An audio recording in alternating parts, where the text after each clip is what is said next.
Hello hi दोस्तों, आप लोगों का अपने चैनल टारगेट प्लस इंस्टीट्यूट में स्वागत है। आज का हमारा टॉपिक है हिंदी के रचना और रचनाकार। तो चलिए हम पर कुछ महत्वपूर्ण क्वेश्चन देखते हैं हिंदी की रचना एवं रचनाकार से संबंधित। चलिए, तो क्या पूछा है, प्रेमचंद के अधूरे उपन्यास का क्या नाम है? प्रेमचंद के अधूरे उपन्यास का क्या नाम है? तो चलिए देखते हैं प्रेमचंद के अधूरे उपन्यास का क्या नाम है।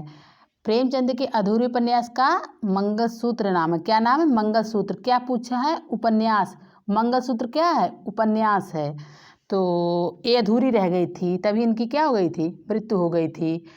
एक रचना इनकी है जो अंग्रेजों द्वारा जब्त कर ली गई। एक रचना इनकी ऐसी है जो अंग्रेजों द्वारा क्या कर ली गई? जब्त कर ली गई। उस रचना का नाम क्या है?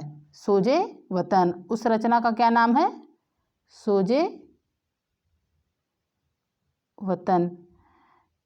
ये अंग्रेजों द्वारा क्या क्या कर ली गई है? जब्त कर ली गई है। ये बहुत प्रसिद्ध रचनाकार थे प्रेमचंद जी। तो इनकी अधूरे उपन्यास का क्या नाम है? मंगलसूत्र। इनकी बहुत सारी रचनाएं हैं। चलिए आगे देखते हैं। हिंदी का सर्वाधिक नाटककार कौन है? सबसे अधिक नाटक की जो रचना की कौन है? तो हिंदी के सर्वाधिक नाटककार कौन है बताइए? जयशंकर प्रसाद। कौन है? जयशंकर प्रसाद। चलिए आगे का क्वेश्चन देखते हैं। तुलसीकृत रामचरित मानस में कौन सी भाषा का प्रयोग किया गया है? ये मोस्ट इम्पॉर्टेंट क्वेश्चन है। कौन सा? तुलसीकृत रामचरित मानस बहुत इम्पॉर्टेंट क्वेश्चन है। मोस्ट इम्पॉर्टेंट क्वेश्चन है कि रामचरित मानस कौन सी भाषा में लिखी गई है? रामचरित कौन सी भाषा में लिखी गई है? अवधी भाषा में। अवधी ये अवध में बोली जाने वाली भाषा है। अवध का ये कौन सा क्षेत्र है? इधर सुल्तानपुर हुआ, अयोध्या हुआ, कौशाम्बी हुआ, ये सब कौन से क्षेत्र की भाषा है? इन सब क्षेत्रों में कौन सी भाषा बोली जाती है? इन सब क्षेत्रों में अवधी भाषा का प्रयोग किया जाता है। तो जो तुलसीकृत है रामचरितमानस, वो तुलसीदास जी द्वारा रचित है। और कौन सी भाषा में लिखे हैं? रामचरितमानस अवधी भाषा में लिखे हैं। कौन सी भाषा में लिखे हैं? अवधी भाषा में लिखे हैं। चलिए आगे का क्वेश्चन है, मीराबाई ने किस भाव में कृष्ण की उपासना की थी? अब बताइए, मीरा भाव ने किस भाव में कृष्ण जी की उपासना की थी? किस भाव में किए थी? तो माधुर्य भाव में। किस भाव में? माधुर्य प्रेम भाव में उनकी उपासना की थी।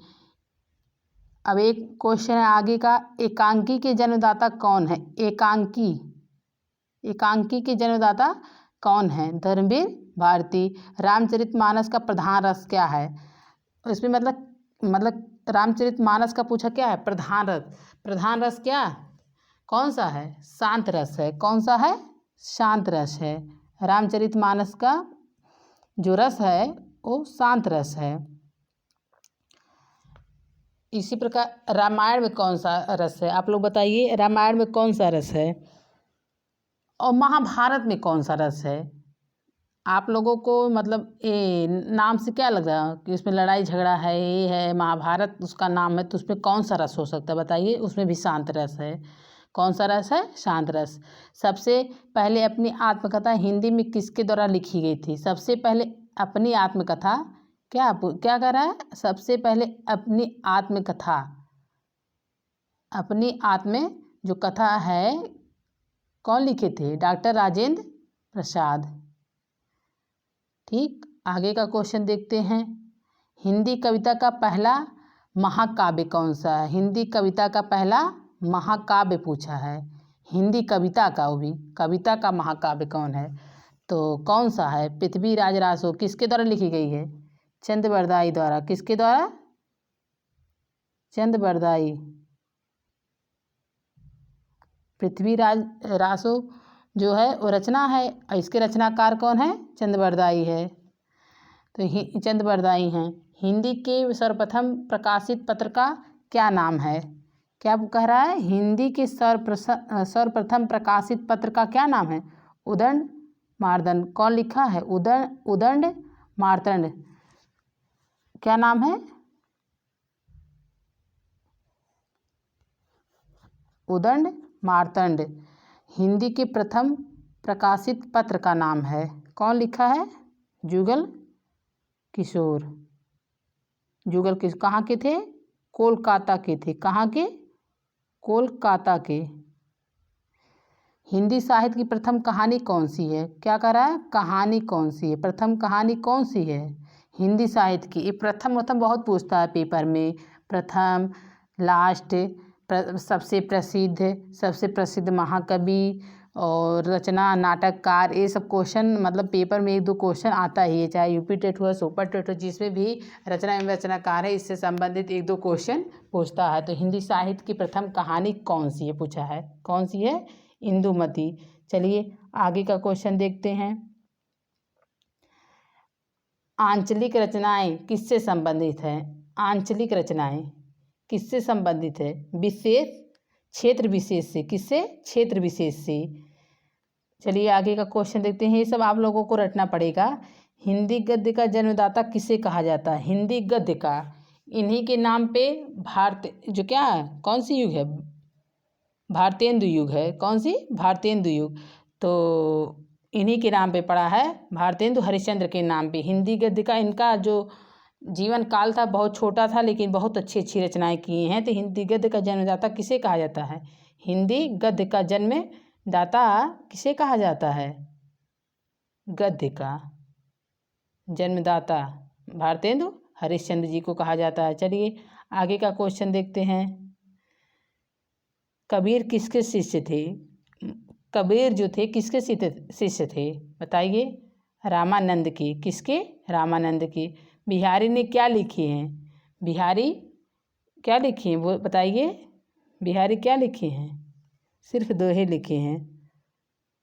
क्या लिखे हैं? दोहा। तो एक किससे संबंधित, कौन से काल से हैं? रीतिकाल से संबंधित है। किससे?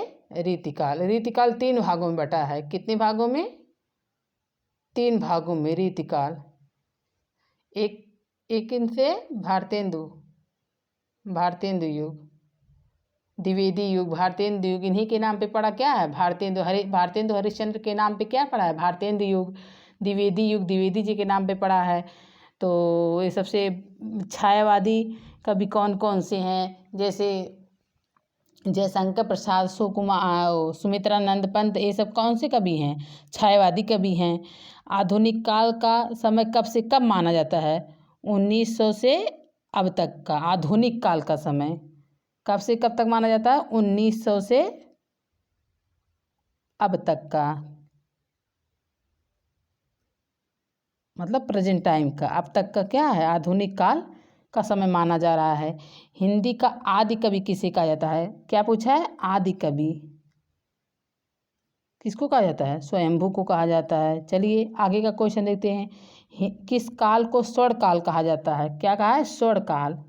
किस काल को स्वर्ण काल कहा जाता है? भक्ति काल को। भक्ति काल 2 भागों में बटा था, सगुण काव्य धारा, निर्गुण काव्य धारा। तो सगुण में कौन कौन है? निर्गुण में कौन कौन है? सगुण काव्य धारा में वो क्या नाम है? तुलसीदास जी हैं, सूरदास जी हैं। और निर्गुण काव्य धारा में कौन है? जैसे कबीर जी हैं। निर्गुण भक्ति काव्य के प्रमुख कवि कौन है? देखिए आगे क्वेश्चन दिया भी है। निर्गुण भक्ति काव्य के प्रमुख कवि,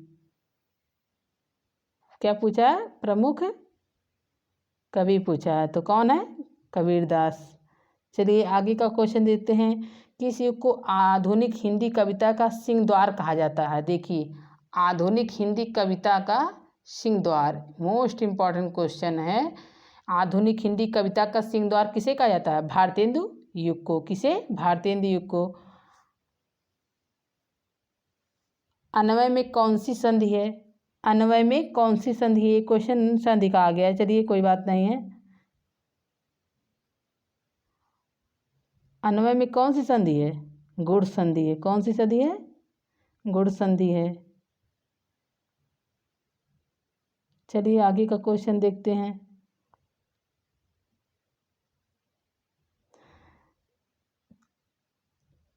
चयन में कौन सी संधि है? चयन में कौन सी संधि है? अयादि संधि। कौन सी संधि है? अयादि संधि है। तो आप लोग को कल ग्रामर का क्वेश्चन करवाए थे, इसलिए आज नहीं करवाएंगे। मूल स्वरों की संख्या कितनी है? मूल स्वरों की संख्या कल बताए थे। हिंदी में कितनी है मूल स्वरों की संख्या? 11। 33 क्या है? व्यंजन। 33 क्या है? व्यंजन। आज का हमारा टॉपिक इसी पे समाप्त होता है, क्योंकि ये रटने वाला पोर्शन है। आप लोग इस वीडियो को कम से कम 2 से 3 बार देख लीजिएगा, तब आप लोगों को ये पूरा क्वेश्चन याद हो जाएगा। ये मोस्ट इम्पॉर्टेंट क्वेश्चन थे, इसलिए आप लोगों के सामने इसको आज लाए थे। तो ये रचना एवं रचना का मतलब जल्दी याद भी नहीं होता है, इसीलिए आप लोगों को ये वीडियो 2 से 3 बार देखना पड़ेगा। तो कृपया विडियो को देखने के लिए बहुत बहुत धन्यवाद। हमारा video like, share and subscribe कीजिएगा। जिन भाई बहनों ने हमारे वीडियो को सब्सक्राइब और लाइक और शेयर किया है, उनको दिल से धन्यवाद। जय हिंद, जय भारत।